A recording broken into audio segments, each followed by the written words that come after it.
January 13th, 2013. Austin police pull Larry Davis in his vintage Buick over in northeast Austin after running a red light.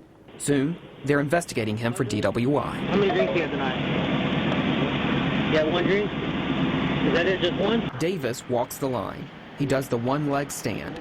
Then, this. Put your hands behind your back. The handcuffs click in place, and he is under arrest. I was like, why? What did I do? Davis insists he only had one drink that night, and a voluntary breath test minutes later at the county jail showed he'd not had too much to drink. He blew a 0.00, the lowest reading possible. And I told him I would do a blood sample as well, just to prove that I had nothing in my system. So he did.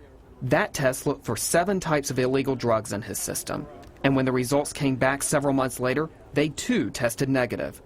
When the evidence arrived on his desk a few weeks later, Davis's lawyer couldn't believe what he saw. My reaction was, this is shocking that this happened. So why did Austin police arrest Davis here in this parking lot?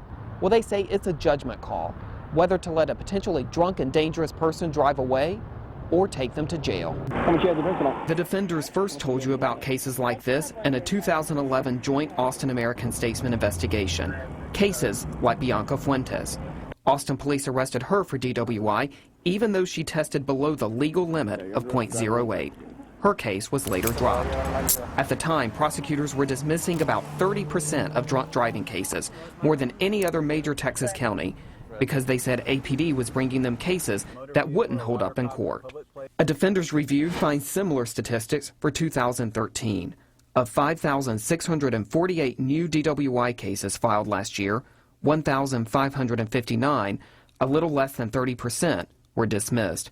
Police are still abiding by a take-no-chances policy, even if it means the cases are later thrown out. We'd rather, of course, err on the side of caution, for public safety. Police originally pulled Davis over for running a stop sign near I-35 and 290.